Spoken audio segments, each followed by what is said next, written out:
Comme vous le savez, Transport Canada est à procéder à la cessation de ses quais.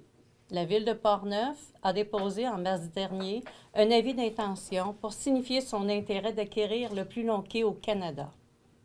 Le conseil municipal actuel, supporté par un comité de citoyens, travaille et se prépare à déposer un plan de développement touristique pour le quai et son terrain adjacent.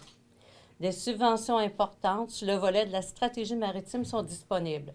Malgré ce long processus, nous sommes confiants que nous pourrons bien démarrer le projet de développement du terrain adjacent qui est en veille depuis 2015. Parce que j'ai le plaisir d'annoncer qu'une contribution non remboursable de 218 000 $ est accordée à la Corporation pour la mise en valeur du quai de Portneuf en vertu du PIC 150.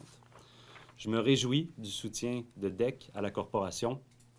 L'apport d'infrastructures modernes au dynamisme de la communauté est indéniable et cette aide va permettre d'améliorer les infrastructures maritimes de la marina de Portneuf afin que les citoyens de la région et les plaisanciers en transit aient accès à de nouvelles installations confortables et sécuritaires. Je veux dire merci à Développement économique Canada d'avoir approuvé le travail de généreux bénévoles du comité de mise en valeur ici à la marina. C'est un élément bien important. Je pense que le quai de Portneuf est un outil de développement avec un énorme potentiel. On travaille très fort. On travaille avec les gens du ministère des Transports, du ministre des Transports, M. Garneau, qui est très réceptif. Comme le mentionnait Mme Godin, il a mis en place, il a reçu l'offre de la Ville et il va travailler dans ce sens-là.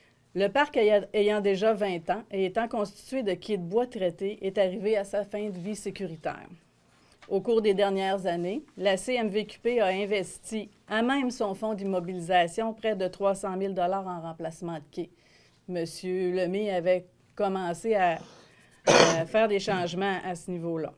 Cette année, facilité par les programmes offerts, la CMVQP prévoit un investissement de 700 000 $ à l'intérieur du bassin afin de remplacer la totalité des quais existants.